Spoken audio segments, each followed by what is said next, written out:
Porque históricamente en nuestro país tenemos como las costumbres de menospreciar, incluso a través de frases muy despectivas referentes a la comunidad afro o a la negritud, sin considerar que está influenciando en nuestra autoestima, en la manera en la que percibimos el mundo, en la que nosotros gestionamos y nos enfrentamos al mundo, ¿no? Entonces estos comentarios de si es negro y con bata, entonces chichero, no puede ser médico.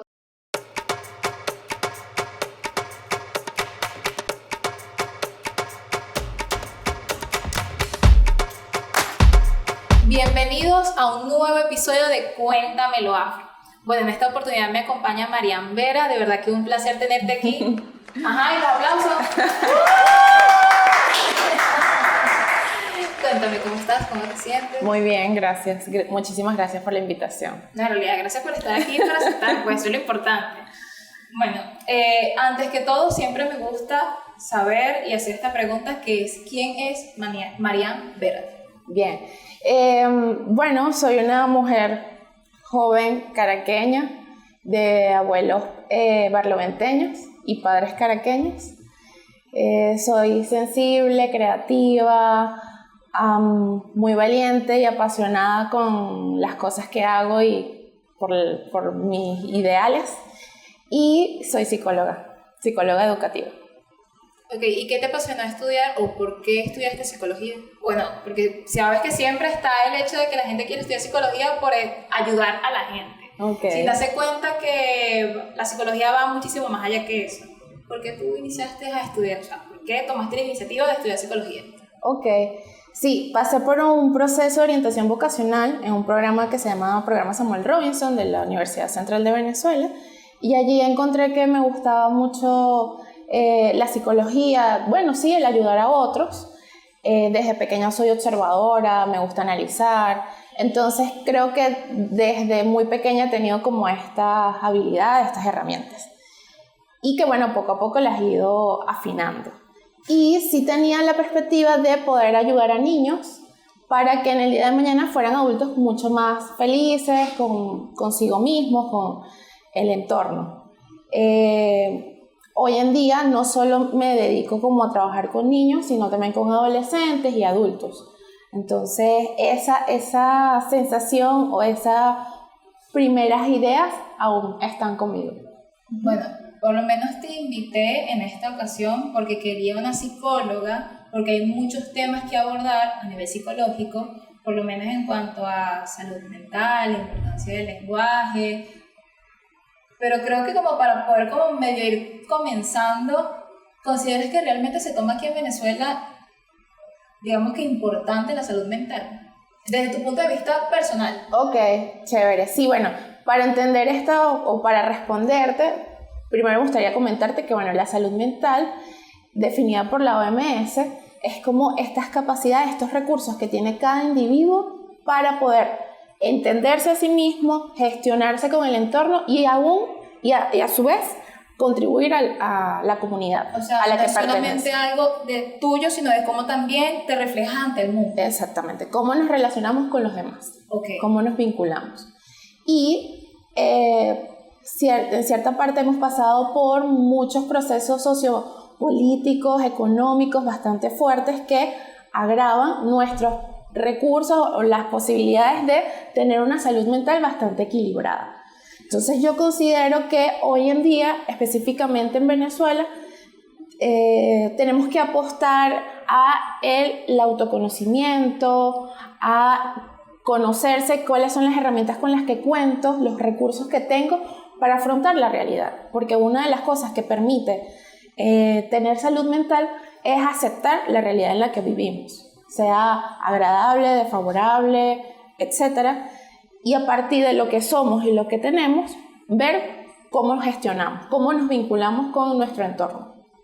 Ok, y en cuanto a... Ok, por lo menos en Venezuela se toma en cuenta en cuanto a sociedad, o sea, nosotros como individuos se toman en cuenta. O sea, estoy hablando desde la individualidad, o sea, a nivel político, de organización y eso, chévere. Pero en cuanto a nosotros como sociedad venezolana, ¿crees que lo tomamos realmente en cuenta? Oye, yo creo que de un tiempo para acá, o en unos 10 o 5 años para acá, ha habido un poco más de concientización, de psicoeducación, de normalización de ir a terapia, hablando como específicamente de un área de la psicología. Esto creo que poco a poco se ha ido aceptando, pero creo que falta muchísimo camino que recorrer, porque cuando estamos en un país que los recursos, las necesidades básicas no están saciadas, hablar de salud mental, como ir al psicólogo específicamente, queda como un proceso que es bastante cuesta arriba, ¿sí? Que puede ser un privilegio incluso asistir a psicoterapia. Pero ya hemos comenzado como por ese camino. Exactamente. Entonces también son valiosos como otros recursos psicosociales que se pueden emplear. Por lo menos en la pandemia, a nivel global, lo vivimos. Que no se necesitaba solamente estar en psicoterapia para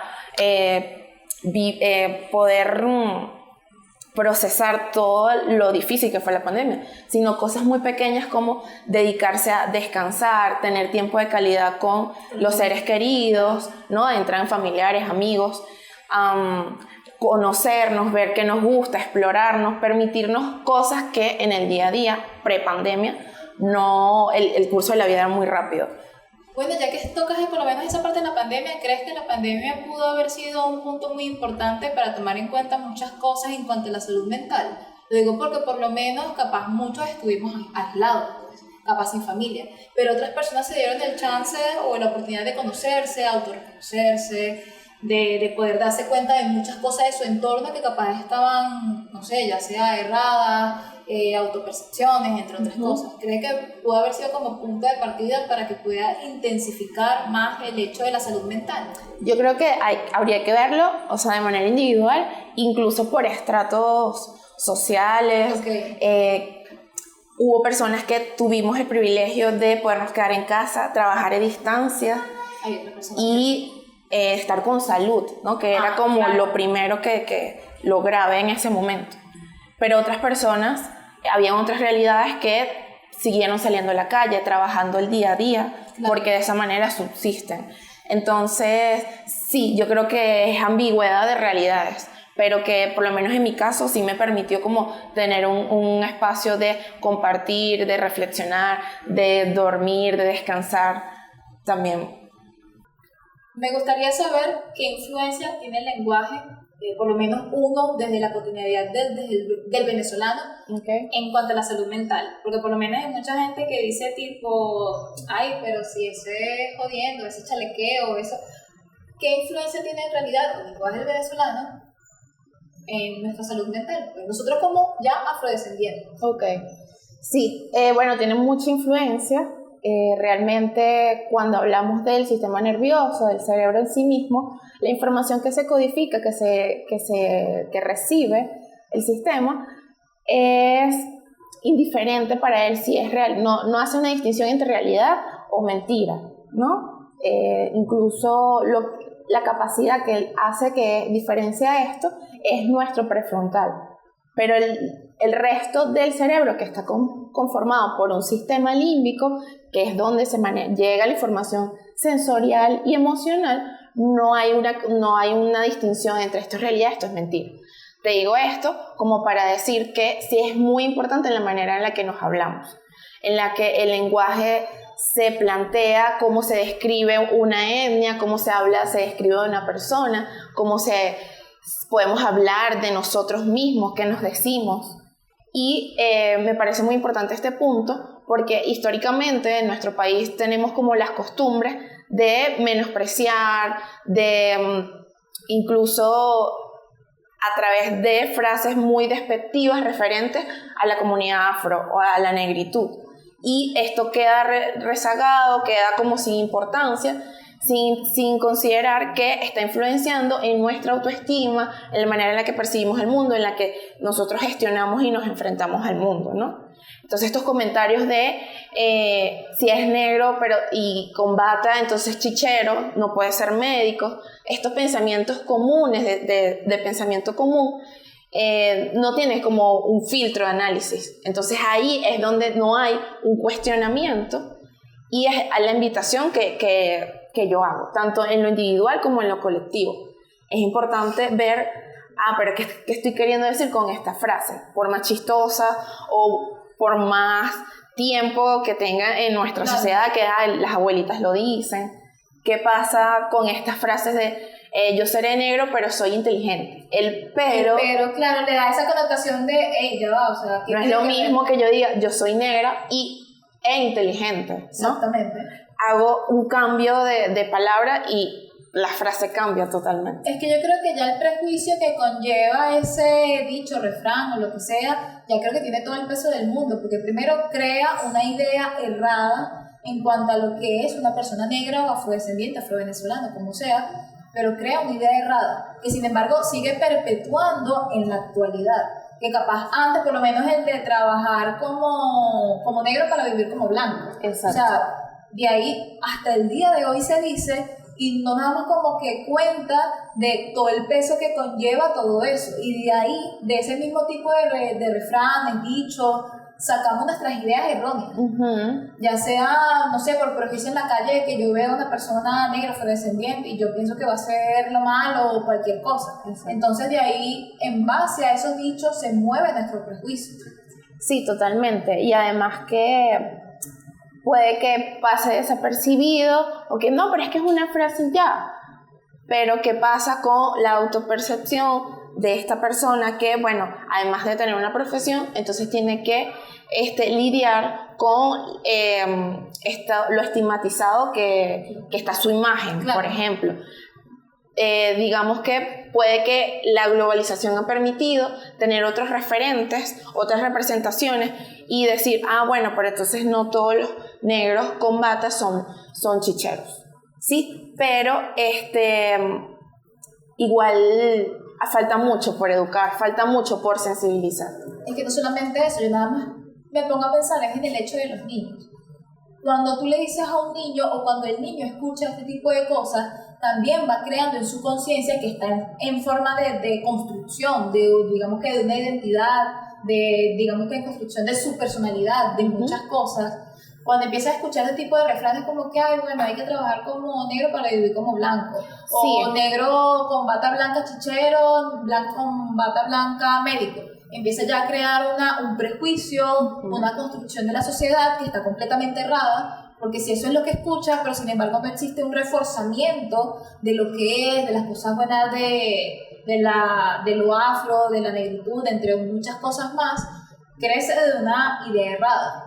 Sí, una idea errada que al final es violenta, ¿no? Es bastante dolorosa cuando tú cuestionas, reflexionas y lo llevas a la conciencia y dices, pero esta frase está cargada de mucho malestar, de mucha violencia. Entonces, creo que sí es muy importante que empecemos como por nosotros mismos. A cambiar esas frases, a ver qué estoy queriendo decir con lo que formulo, con lo que digo, porque no plantearme desde otro ángulo. Voy a trabajar bastante para poder lograr o estar cómodo en lo que quiero, ¿no? O esforzarme en este momento para después descansar. Fíjate que la perspectiva cambia totalmente. Claro. Y que lo puedes generalizar, lo puedes llevar como a otras áreas, a otras etnias, y permite como incluso la inclusión. Claro, como nosotros por lo menos como sociedad venezolana podemos lograr una transformación desde el lenguaje.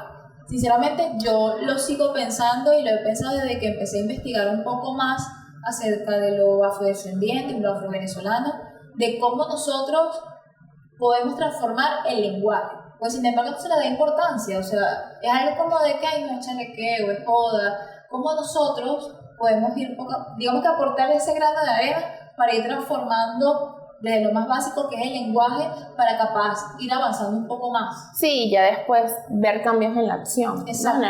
En el hacer. Creo que el primer paso es hablar de esto. Porque que ya lo estamos haciendo. Porque queda, cuando no lo cuestionas o no lo reflexionas, queda muy en lo que no se analiza, en el saber común, y no lo puedes llevar a como a tu identificación propia, sino que, bueno, lo normalizas, sí, es que siempre me lo dicen, y ya, peínate, pero es que tú no sabes cuánto, es que tampoco tienes que saber cuánto dure peinándome, simplemente acepta o respeta mi fenotipo, mi cabello, porque tengo que cambiarme si yo nací así, si hay toda una representación ancestral de esto. Entonces creo que lo primero sí es cuestionarse y empezar a, bueno, desde lugares seguros, poder hablar del tema. Oye, yo me siento un poco limitado o renegada con tal frase, y comentarlo con alguien en el que a lo mejor tú te sientas segura y también puedas conversar. Identificada también. Exacto. Creo que lo que más ha costado para hablar de esto es de que cuando tú lo hablas, las personas o te llaman exagerado o resentido. Entonces creo que esa ha sido como la primera limitante de no hablar de este tipo de temas. Que creo que ya de por sí te ponen un límite y ya tú dices, no, ya no, ¿para qué hablar de esto si ya me están diciendo exagerada? Sí, por eso hago hincapié como de los lugares seguros.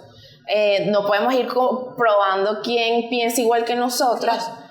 Pero en la medida que se abran espacios de discusión, de respeto, y que no tienen que ser, a juro, personas negras que coincidamos, se puede ir hablando un poco de esto, ¿no? Y ir modificando nosotros mismos cómo nos hablamos y cómo le hablamos a nuestro entorno, a nuestros familiares y amigos.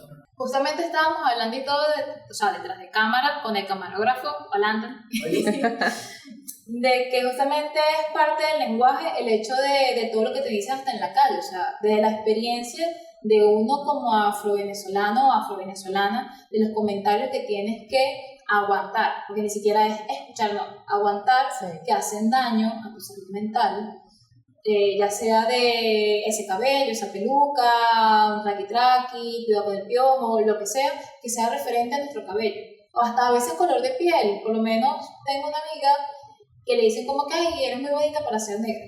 Wow. Y eso lo toman como natural o normal. Y fíjate qué poderosa esa frase, de manera negativa, pero sigue siendo poderosa, porque el mensaje está en que serías más valiosa, serías más importante si no fueras negra, ¿no? Porque ¿qué es la belleza? ¿Qué representa la belleza?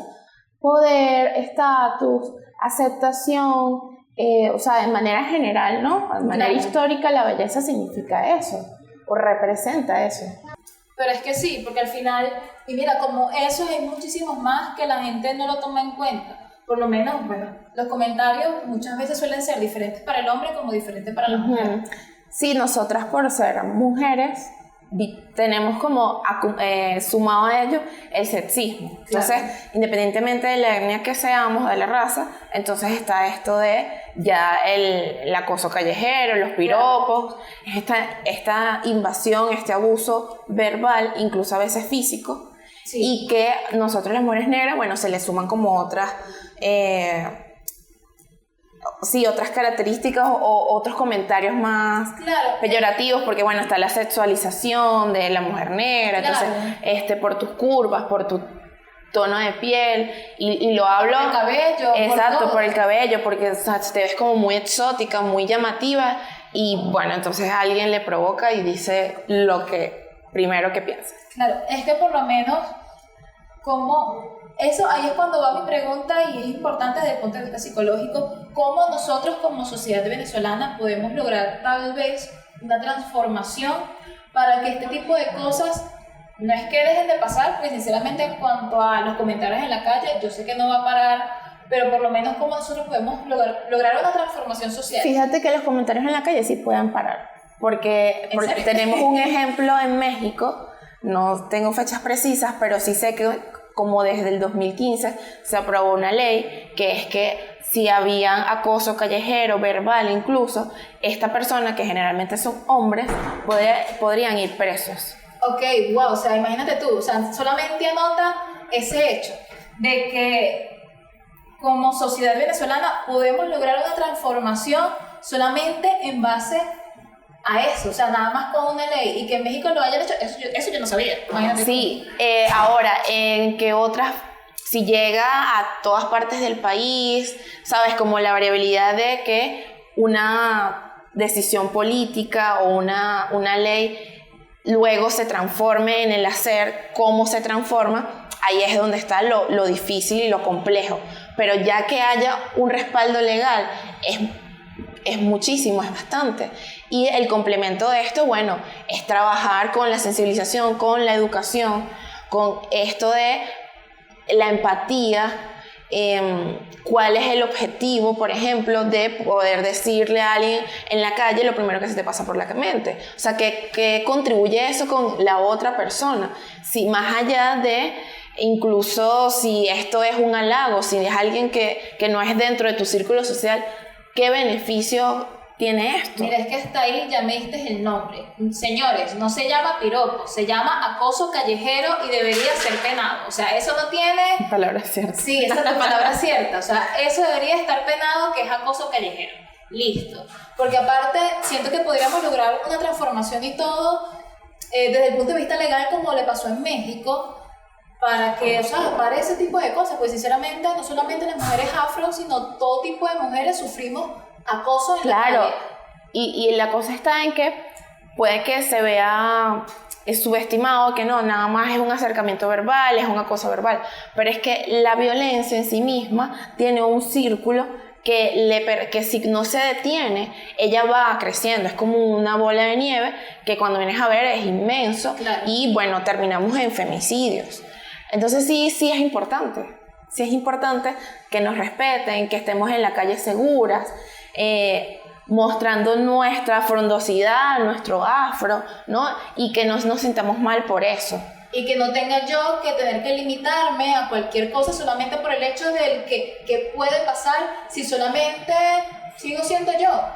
O sea, porque por lo menos hasta hay un punto en donde uno se puede sentir insegura, porque me ha pasado, de recogerte el cabello, utilizar ropa ancha, entre otras cosas. Ya de ahí no solamente entra el hecho de solamente por ser afro, sino también por el hecho de ser mujer. Correcto. De cuando tú vas a la calle y solamente alguien te dice un comentario X. Me ha pasado porque por lo menos cuando yo camino, una vez me pasó y todo, yo salí primero del autobús, salgo, voy adelante, un señor me dice babosadas y justamente atrás estaba mi esposo, le dice, ¿qué te pasa? El señor obviamente al ver una persona de casi 2 metros lo que hizo fue huir por la derecha. Pero a ese caso, pues de que seguro tenemos que estar con alguien, no solamente alguien, sino alguien masculino para uno sentirse seguro. Sí, es una problemática que, bueno, que vivimos todas las mujeres, creo que a nivel mundial, porque incluso hace poco vi una campaña en redes sociales que están implementando en Nueva York, en Estados Unidos, que es como que tienes un outfit súper bonito y a su vez, bueno, si vas en el metro te pones una camisa ancha. Sí. O un sobre todo. O sea, es como que para sentirte un poco más protegida y no deberíamos llegar a esos puntos, pero que son como los recursos. Claro. Y a eso voy con la salud mental. Es importante como la adaptabilidad y cómo podemos enfrentar el medio. Bueno, estrategias.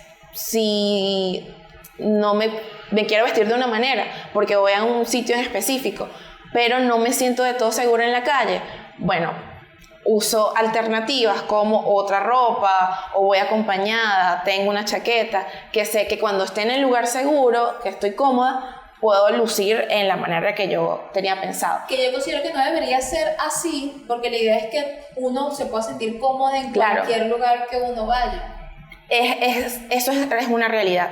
Pero en cuestión de cómo la persona puede gestionar este hecho que le puede causar mucha ansiedad, que le puede causar mucho malestar. Bueno, hay alternativas de cómo puedes gestionar y cómo puedes adaptarte a la realidad, porque parte de lo que te comentaba de cómo está definida la salud mental es estos recursos que tenemos para poder afrontar nuestra realidad.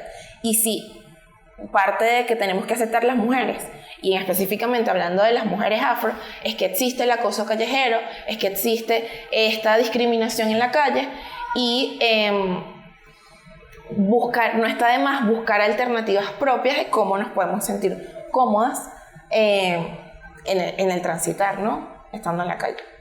Bueno, yo sé que esto depende bastante de nuestro entorno, porque hasta me he dado cuenta de que cada pueblo o ciudad es completamente diferente.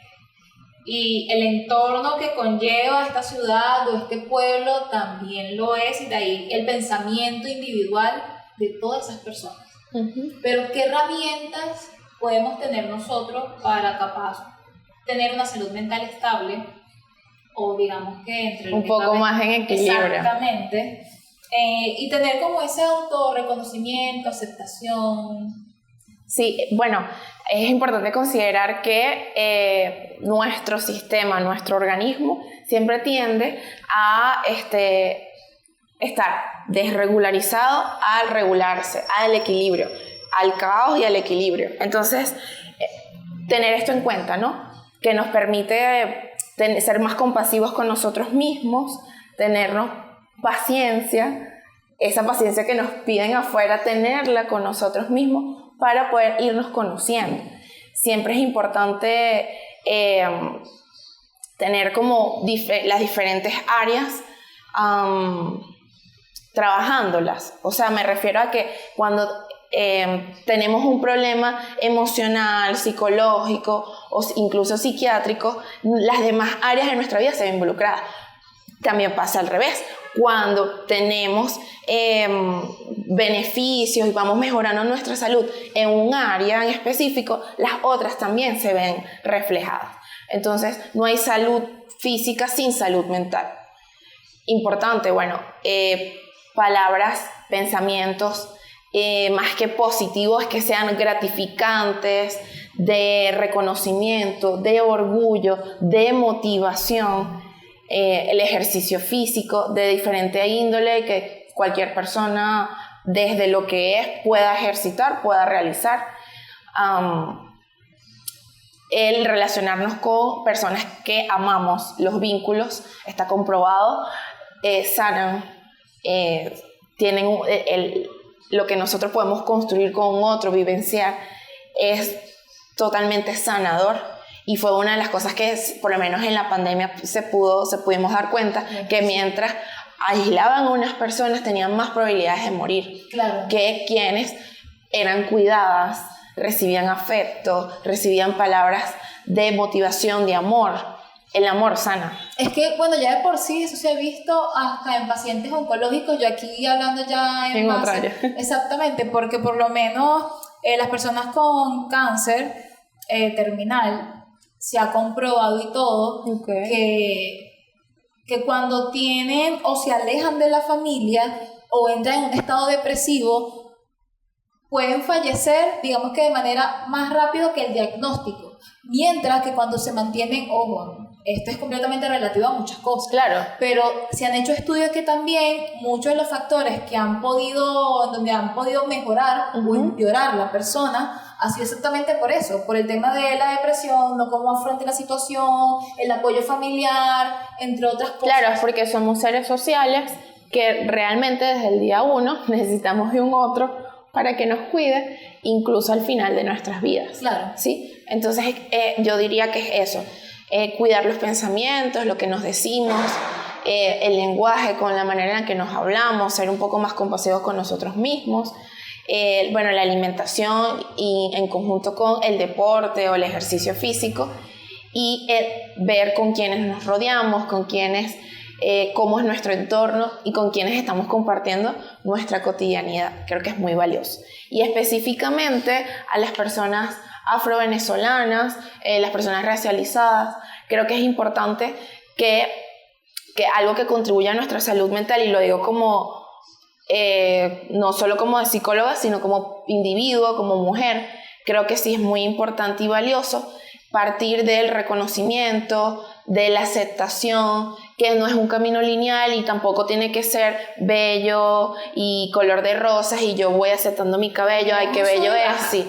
No, porque si pasé mucho tiempo odiando algo de mí porque la sociedad me dijo que eso estaba mal, entonces el camino no va a ser de la noche a la mañana, que yo voy a aceptar quién soy y cómo soy. Incluso aceptarnos desde otras perspectivas no significa que porque yo lleve el cabello secado o alisado, dejo de ser mujer negra o estar orgullosa de mis ancestros y de las personas que gracias a ellos estoy acá. En realidad eso es un proceso propio, porque al final mira, tú puedes tener el cabello liso si tú quieres, sí, y también tener conciencia de identidad. Eso no influye absolutamente en nada.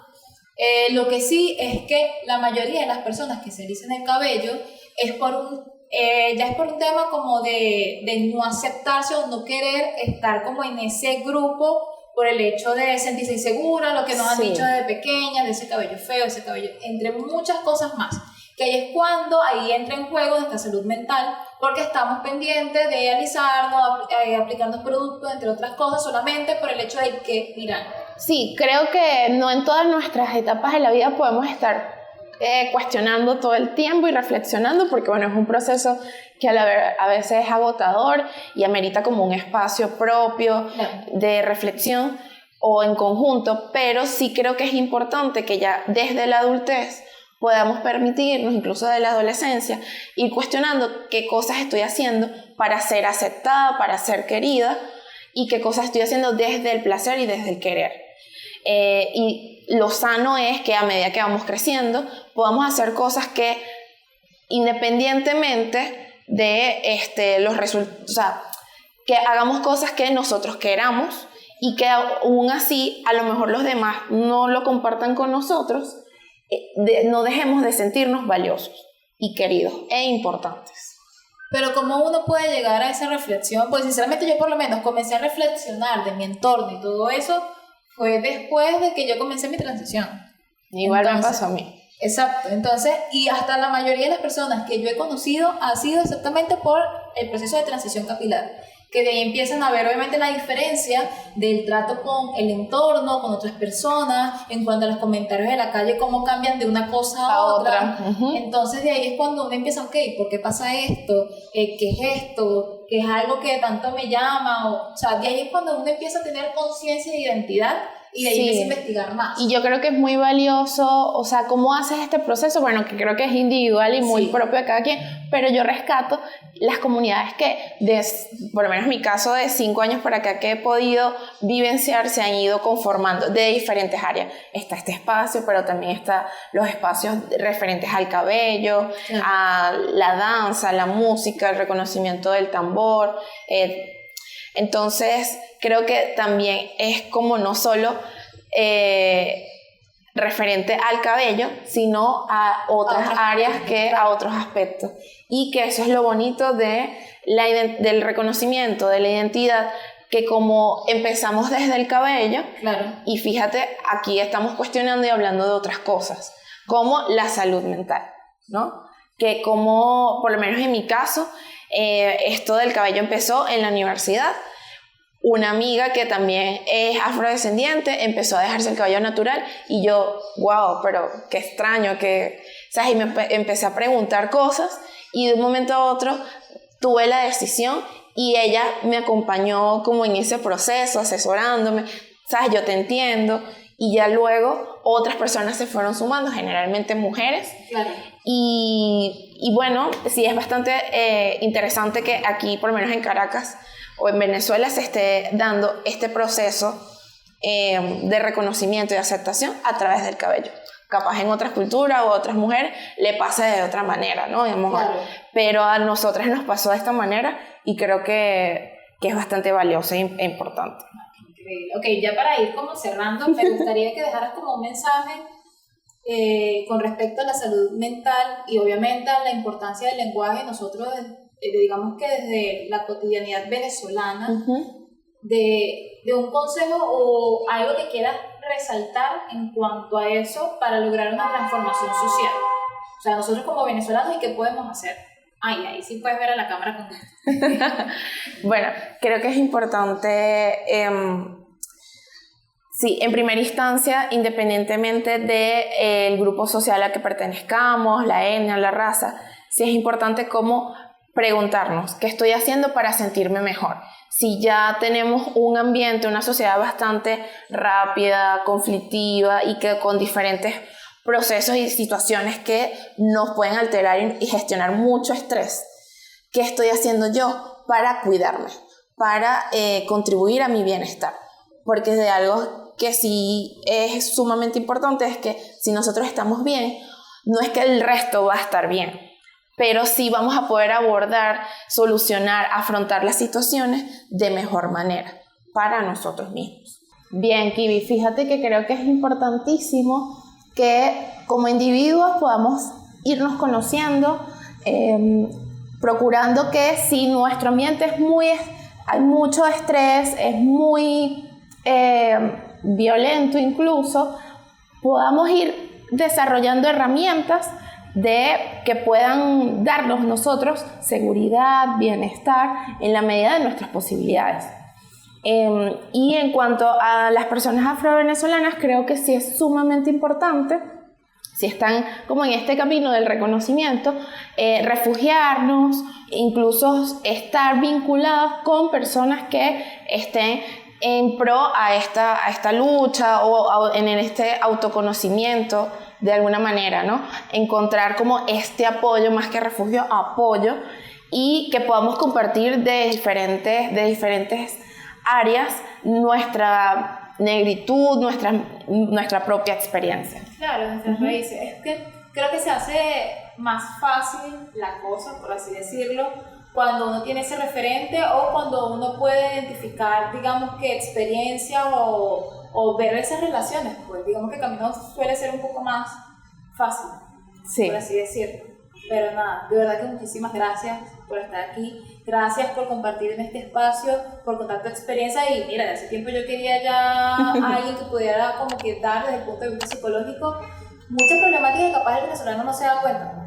Pero nada, vamos por ahí encaminados. Vamos encaminados, y de verdad muchísimas gracias a ti por la invitación, que me permitiste como estar en este espacio desde lo que soy y desde lo que me gusta, como desde mi identidad y la psicología, y poder hablar, tener un espacio para esto. Qué increíble. Bueno, de verdad que también gracias a todos ustedes que nos ven, comparten, comentan, que siempre están activos en cualquier momento, y gracias a nuestra casa IP Media Group, que también nos brindan el espacio y siempre están pendientes de nosotros. Así que nada, nos vemos para una próxima. Chao.